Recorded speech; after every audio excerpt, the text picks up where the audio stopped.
황보선의 출발 새 아침.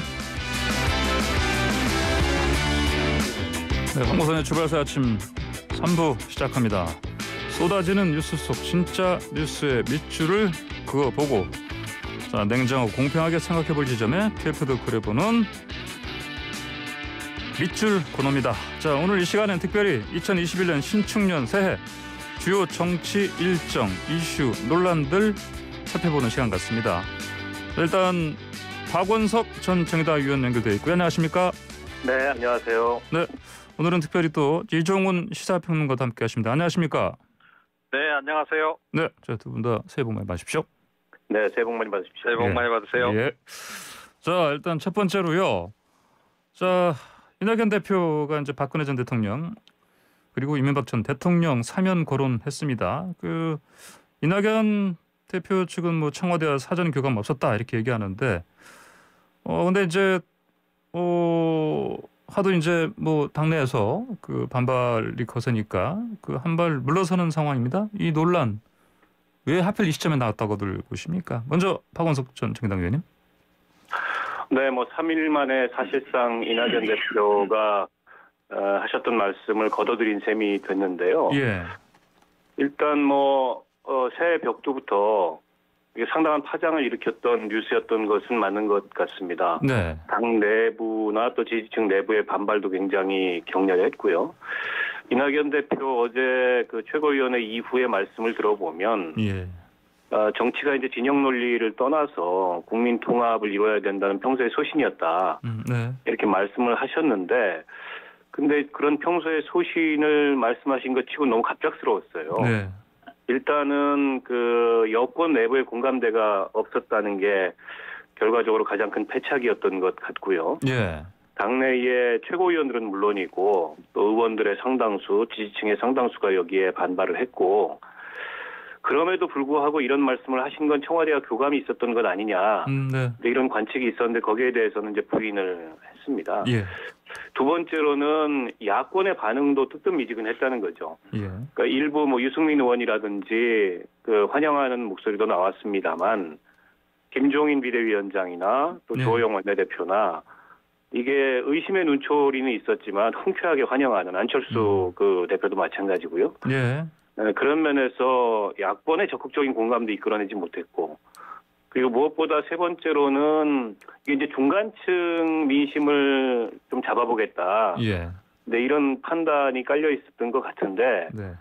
지금 이 코로나 상황이 악화되고 또 부동산 폭등으로 인해서 민심이 굉장히 사납고, 그리고 추윤 갈등에 국민들의 피로감이 굉장히 높은데, 예. 정말 중간층이 원하는 정치, 중간층이 바라는 여당의 포용력이 이런 거였을까? 예.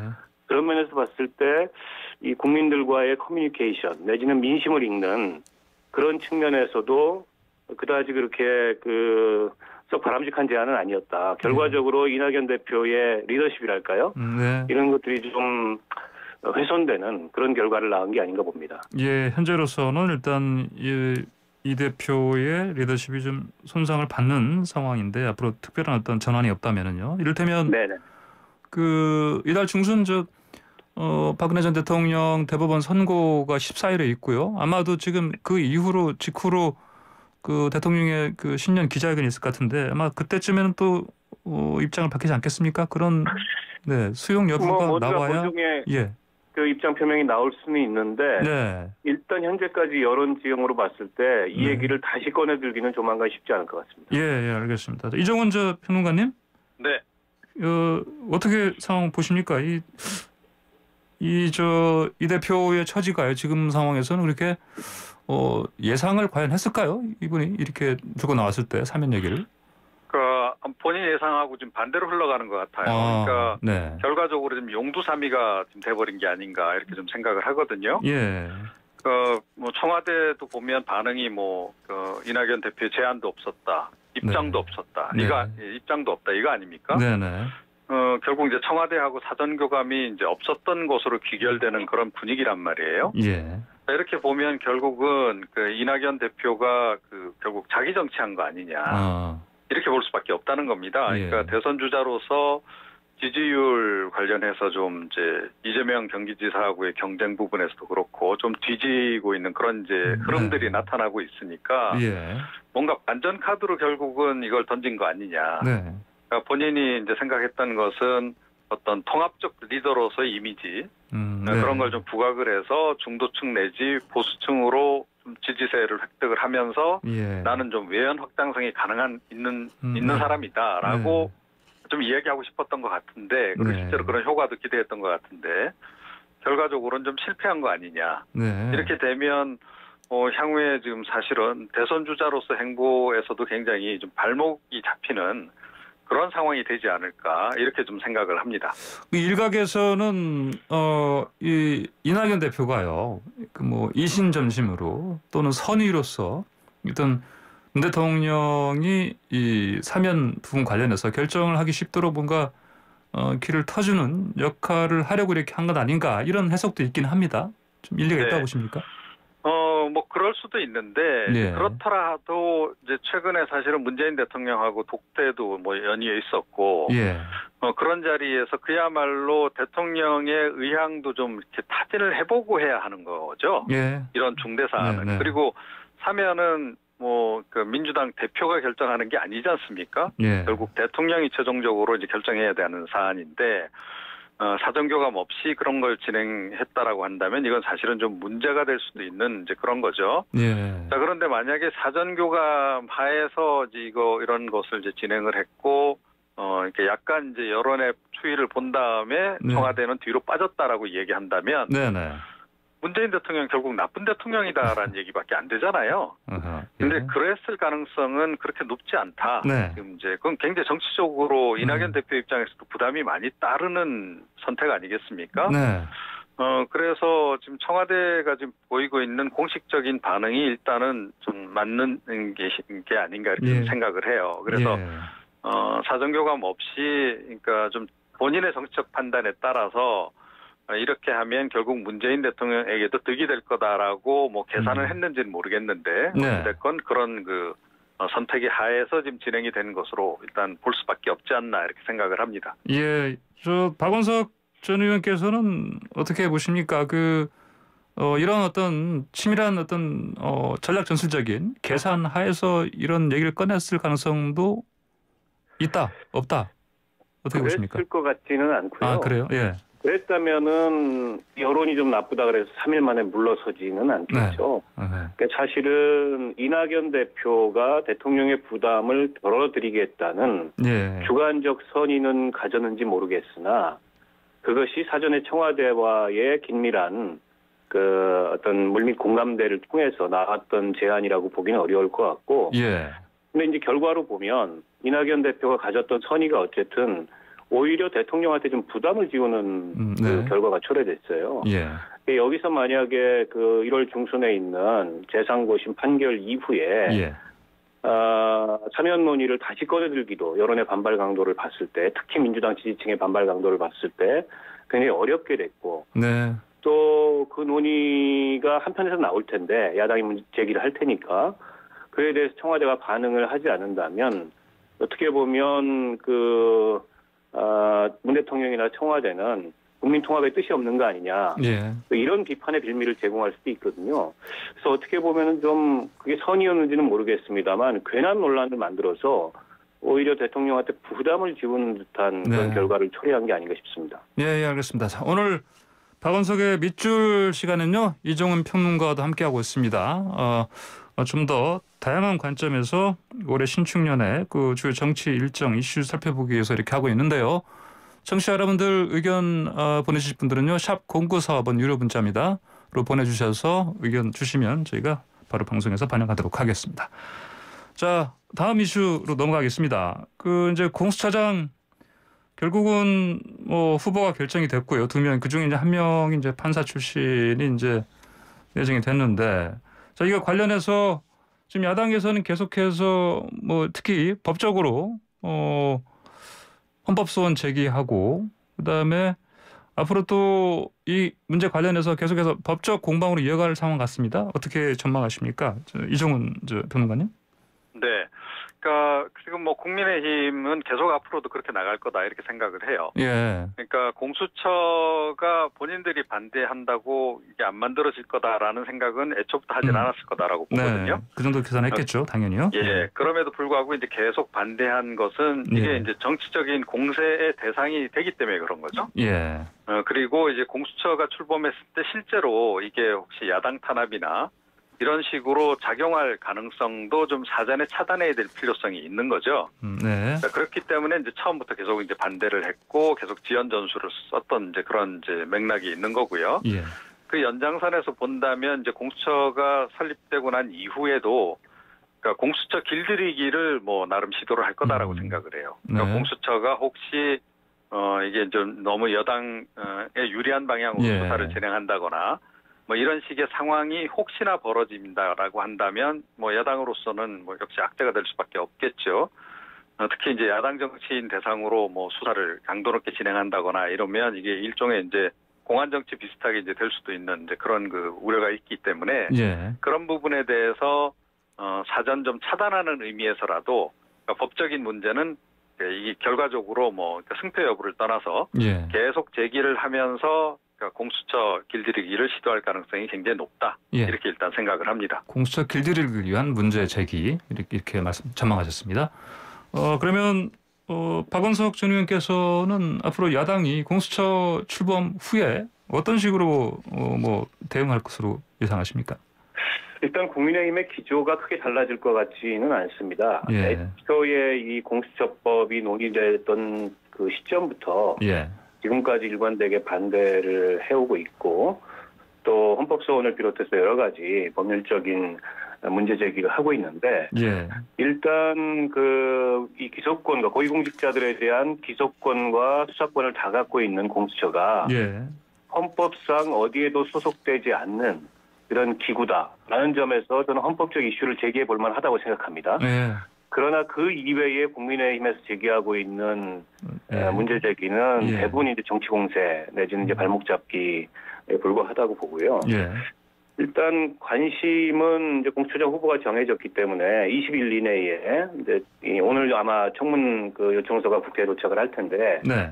국회 인사청문회를 하도록 돼 있습니다. 예. 인사청문 과정에서 지금 이제 그 공수처장 후보로 지명된 김진욱 후보자가 향후에 공수처를 어떤 방향으로 예. 운영을 할지에 대한 대강의 밑그림 같은 게 좀 드러나지 않겠습니까?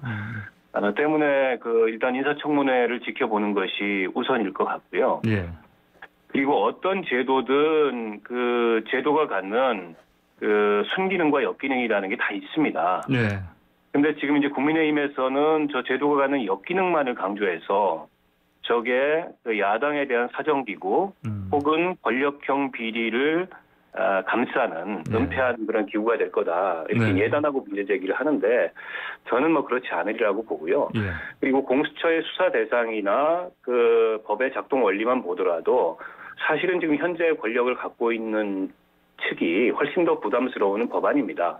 물론 이제 이 법안이 시행되는 과정에서 애초에 야당의 비토권을 법 내에 포함했다가 예. 그 비토권을 무력화시키는 또 한 번의 법 개정을 통해서 출범한 우여곡절을 겪었지만 공수처가 출범하게 되면 이게 이제 권력형 비리를 은폐하고 야당을 탄압하는 그런 기구가 될 거다라는 거는 다소 이제 좀 비약이 있는 그런 네. 주장이라고 보고요. 오히려 그런 주장을 국민의힘이 계속하게 되면 국민의힘은 뭔가 이 권력형 부정부패를 근절하는 것에 대해서 굉장히 소극적이구나. 예. 내지는 뭐 검찰, 경찰, 법원 이런 데 여전히 그 국민들 시선에서 보기에 있는 여러 가지 부패와 비위를 해결하는데 소극적인 그런 정당이구나. 네. 그리고 검사 출신이 상대적으로 많지 않습니까? 국민의힘에. 예. 그래서 검찰당이다. 이런 어떤 그 비판도 있는데 검찰당이기 때문에 공수처에 대해서 저런 식의 태도를 취하는구나.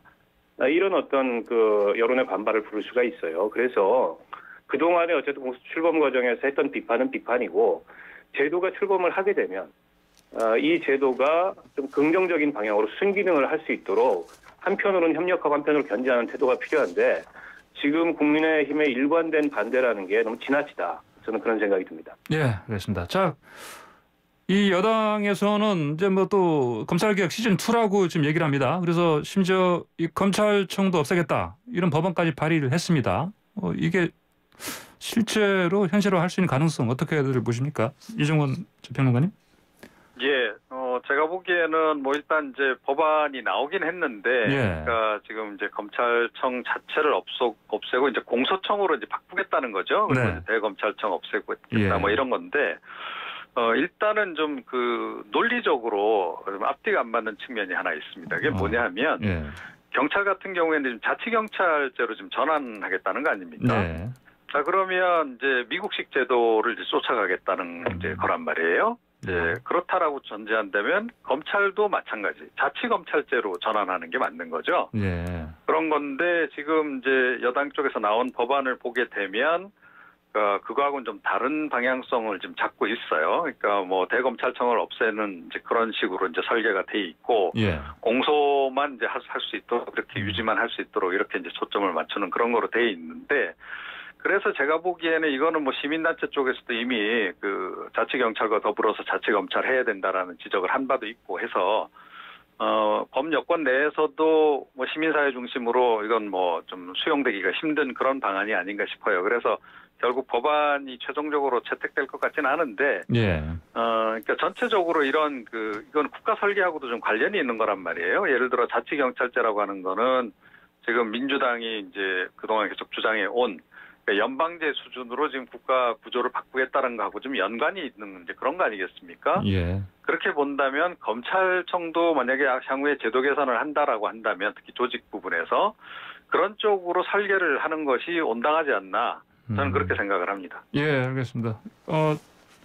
박원석 의원님 의견 어떻습니까?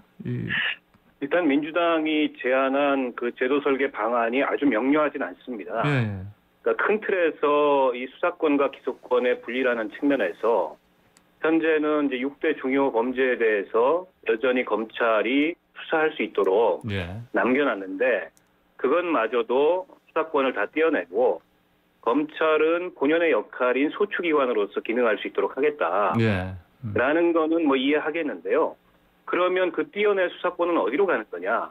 거기서 한편으로는 지금 현재는 이제 경찰이 그 수사를 하고 수사 종결권을 갖도록 되어 있지 않습니까? 예. 그 6대 그 범죄 이외에는. 예. 그러면 그 나머지 6대 범죄도, 특히 그 6대 범죄 같은 경우 이제 권력형 부정부패나 이런 걸 수사하는 범죄일 가능성이 높아요. 예. 그럼 그것까지 다 경찰에 주자는 거냐? 어. 그럼 경찰이 수사권이 너무 비대해져서 그에 대한 견제 장치가 없는 거 아니냐, 이런 반론이 있거든요. 예. 그래서 나오는 얘기가 수사를 하는 검사와 공소를 유지하는 검사를 분리하자. 예. 그래서 한편으로는 현재 검찰청을 공소청으로 만들고 또 다른 형태의 어떤 수사기구, 수사청이라는 얘기도 나오는데요. 그걸 두자는 건데, 그러면 그것과 현재 이제 경찰이 수사권을 가짐으로써 그 국가수사본부가 발족을 했는데 그것과는 어떤 차이가 있느냐, 이런 여러 가지 어떤 제도 설계상에 명료하지 않은 그런 점에 대한 문제 제기들이 있고요. 예. 또 지금 이제 수사 기소권 분리를 1단계를 실험하는 단계잖아요. 예. 그런 면에서 봤을 때 1단계 실험이 어떤 결과를 낳는지를 좀 지켜보고 나서 수사 기소권 분리에 2단계 논의를 해도 늦지 않는데, 마치 이게 윤석열 총장에 대한 집행정지 신청이 법원에 의해서 받아들이자마자 그에 대한 어떤 정치적 반작용 같은 그런 형태로 이 논의가 나왔단 말이죠. 예. 그래서 저는 조금 이제 숙고하고 조금 더 면밀해야 될 그런 제도의 문제를 그런 이 정치적인 어떤 다소는 감정적인 그런 어떤 반작용으로 내놓는 게 옳으냐, 그런 면에서 법안이 발의가 됐지만 이 법안이 국회에서 논의되고 실제 어떤 그 제도 개선 방안이 마련될 때까지는 좀 시간이 필요하다. 이렇게 봅니다. 예, 뭐 성숙하지 못한 그런 상태에서 발의된 법안이기 때문에 뭐 실체화되기는 힘들겠다, 이렇게 전망하시는 걸 봐야 되겠습니다. 그렇죠? 네네. 자, 이제 세 번째 빗줄로 넘어가겠습니다. 이제 서울시장, 그다음에 부산시장 4.7 재보선 다가오고 있는데, 자, 야권에서는 뭐 안철수 대표가 지금 뭐 발빠르게 출마했고, 그다음에 각종 여론조사에서도 두각을 나타내고 있습니다. 근데 여권에서는 지금 어떻게 되느냐? 아마도 연초 개각 이후에 뭐 출마 선언이 잇따르지 않겠냐, 이런 전망들이 나오고 있는데 동의하십니까? 이종훈 평론가님? 네. 예, 뭐 이제 이미 그 뭐 출마 선언하신 분도 하신 분도 있죠. 있고, 이제 그렇긴 예. 한데 네. 이제 앞으로 이제 계속 이제 나올 거다라고 생각을 해요. 그런데 네. 사실은 이제 서울시장 선거가 지금 민주당 입장에서는 선거 환경이 좋다 이렇게 보긴 좀 어려운 거죠. 예. 최근에 이제 전반적인 여론 그 지지율 추이를 볼 때 예. 그래서 아마 상당히 그 좀 출마에 뛰어드시는 분들도 좀 많이 고민을 한 후에 좀 결정을 하지 않을까 싶어요. 예, 박영선 당장 장관도 이제 있고 추미애 예, 장관. 박영선 중소벤처기업부 예. 장관 같은 경우에도 최근 네. 들어서 좀 신중론을 좀 많이 제기하고 있지 않습니까? 예. 자, 그런데 이제 그 반면에 이제 이 범야권 같은 경우에는 이번에 이제 가능성이 높다라고 보고 여러 사람이 지금 이제 출사표를 이미 던진 상태고 거기에 이제 안철수 대표까지 가세를 해서 예. 어떻게 보면 범야권 전체로 보자면 좀 판이 커져버렸어요. 예. 자, 그러면서 좀 거물 정치인들, 그러니까 그야말로 대선 주자급이 결정될 가능성이 굉장히 높아진 겁니다. 네. 자, 이제 이렇게 되면 이제 여당 입장에서도 고민을 안 할 수가 없는 거죠. 그럼 예. 우리도 전주자급을 이제 차출을 해서 보내야 되는 거 아니냐. 예. 그래서 이미 이제 뭐 그 지난해 9월달 경에 이제 제기가 된 바도 있습니다만, 네. 그러니까 정세균 국무총리 차출설 이런 것도 여전히 지금 유효하게 좀 남아 있는 상황이 아닌가. 예. 그러니까 뭐 박영선 장관도 그 부분을 아마 고려를 하기 때문에 좀 고민을 하고 있는 게 아닌가. 그와 더불어서 뭐 일각에서는 지금 법무부 장관 그만둔 예, 추미애 장관이요. 추미애 장관 같은 경우에도 좀 뛰어들 가능성이 없잖아 있다. 뭐 이런 분석이 또 나오고 있지 않습니까? 그래서 네. 하여튼 서울시장 선거 같은 경우에는 거의 뭐 대선 주자급으로 양쪽 다 결정될 가능성이 일단은 좀 높아진 상황이 아닌가. 그래서 네. 한마디로 좀 판이 커졌다 전체적으로. 그리고 역시 그 차기 대선의 전초전으로서 성격이 좀 굉장히 더욱더 부각될 수밖에 없는 상황이 된 게 아닌가 네. 이렇게 생각을 합니다. 네, 서울시장 선거 판이 더 커지고 체급도 더 커지고 있다 이렇게 분석하고 계십니다. 네, 그러면 어떻습니까? 저 박원석 전 의원께서도 같은 전망하십니까? 일단 안철수 대표가 출마 선언을 함으로써 예. 재보궐선거에 무게감이 더해진 건 사실이고 예. 한도 커진 거는 사실이죠. 아무래도 이게 이제 선거의 그 재보궐선거의 원인 측면에서도 그렇고 여당한테 그다지 그렇게 유리하지 않은 선거입니다. 예. 임기 1년짜리 그 재보궐선거 치고는 선거의 위상은 굉장히 커졌는데 여당 입장에서는 선거 지형이 녹록지 않은 이런 상황이다 보니까 여당 내에 공식적인 출마 선언이 그다지 이렇게 많이 나오지 않고 있고 지금 공식적으로는 우상호 의원 이외에는 네. 출마 선언을 하신 분이 없어요. 박주민 의원도 뭐 그리고 최근에 들리는 얘기로는 박주민 의원도 불출마 쪽으로 지금 선언했다는 얘기가 들리고 그런 얘기 들리더라고요. 예. 박영선 장관은 현직에 있기 때문에 아직 어떤 공식적 입장 표명을 하고 있지는 않지만 여러 가지 고민이 될 수밖에 없는 상황이어서 예. 상대적으로 여당의 후보난 그에 비해서 야당은 후보군이 굉장히 난립하는 예. 이런 양상을 보이고 있는데, 근데 이제 아직까지는 저는 뭐 이 상태가 계속되기라고 표현할 수는 없다. 네. 2월달 돼봐야 안다고 보고요. 그래서 최근에 이제 재선 후보론도 일부에서 등장을 합니다. 네. 특히 이제 안철수 후보가 나오면서 중도층 표심이 이제 야당으로 쏠릴 가능성이 커지다 보니. 여당 내에서도 현재의 당내에 있지 않은 네. 여권 내에서도 그런 제3의 후보를 등장시켜서 뭔가 이게 이제 선거 판도를 좀 바꿔야 되지 않느냐. 그래서 김동연 전 부총리 얘기도 나오고 여러 가지 설들이 나오는데 앞서 그 이종훈 평론가 말씀하셨듯이 정세균 총리 등판론도 나오고요. 이런 것들이 어느 정도 이제 좀 확정된 구도를 보이려면 2월쯤이야. 저는 좀 구도가 나오지 않을까 싶고요. 그때까지 여당은 아마 고민이 계속되지 않을까 싶습니다. 저는 뭐 박영선 장관은 출마 선언을 할 거라고 보는데 지금 일단 이번 개각 대상에서는 빠졌기 때문에 본인이 출마 시점을 잡고 이 장관직에서 물러나는 시점을 잡아야 되는 부담이 다소 있습니다만 결과적으로 출마는 할 거라고 보고요. 근데 추미애 전 장관 같은 경우에는 사실상 뭐 어려워졌다고 봐야죠. 지금 이 추윤 갈등에서 결국에는 그 여권과 또 이 정권에 여러 가지 손실을 초래한 그런 어떤 결과를 추미애 장관이 제공했기 때문에 지금 이 상황에서 추 장관이 서울시장 선거에 나선다는 것은 당내 공감대가 없기로 굉장히 힘들어진 게 아닌가 저는 그렇게 봅니다. 네, 알겠습니다. 자, 제가 방금 아까 그 나경원 그 국민의힘 전 의원하고 인터뷰를 했는데 뭐 지금 뭐 출마 고심을 계속 하고 있다 얘기는 했는데 아마도 뭐 조만간 뭐 결정을 해서 발표를 하지 않겠나 이런 예상은 듭니다. 어떻게 예상하십니까?